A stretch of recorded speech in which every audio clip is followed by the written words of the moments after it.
அதாவது முதல்ல வந்து ஒரு படம் அனௌன்ஸ் பண்றதுக்கு பாருங்க. இப்போ உதாரணத்துக்கு அருணாச்சலம் படம் வந்து original title Kuberan. Original title Kuberan. பார்த்தா அது எப்படியோ ப்ரெஸ்ஸுக்கு லீக் ஆயிடுச்சு. குபேரன் டைட்டில்ட்டு. இப்போ இன்னும் 2 நாள்ல அனௌன்ஸ் பண்றோம். ஒரு பிரம்மாண்டமா ரஜினி சார் ஃபோட்டோலாம் கொடுத்தெல்லாம் அனௌன்ஸ் பண்றோம்.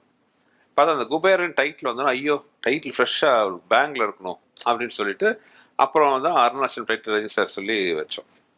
ஸோ அந்த படம் அனௌன்ஸ்மெண்ட்டுங்கிறது பார்த்தீங்கன்னா ஒரு பேங்க் ஒரு சர்ப்ரைஸ் எலிமெண்ட் அப்படிலாம். இப்போ அதெல்லாம் இல்லாமல் போச்சு. நம்ம ஏதோ கலகலப்பு திரி ஒரு ஃப்ரெஷ்ஷாக பெருசாக அனௌன்ஸ் பண்ணி அப்படியெல்லாம் பண்ணலான்னு பார்த்தா இந்த நம்ம விகடன் இன்டர்வியூவே வந்து கேஷுவலாக வந்து ஆளுக்கு சொல்லி ஃபர்ஸ்ட் லுக் லான்ச் பண்ணிடுவோம் சார். இப்போ இது நான் அந்த வடிவேல் மாதிரி ஆயிட்டேன். காலையில் கதவை திறந்தா ஏன்னா அக்கா வச்சு தான் கடையை வாங்கினியாம அப்படிங்கிற மாதிரி ஆளாளுக்கு காலை விட்டா கலகலப்பு கதையை எங்கிட்டே சொல்லிடுவாங்க பாருங்க. ஸோ விமல்கிட்ட ஆக்சுவலாக இன்னும் சொல்ல போனால் நான் விமலா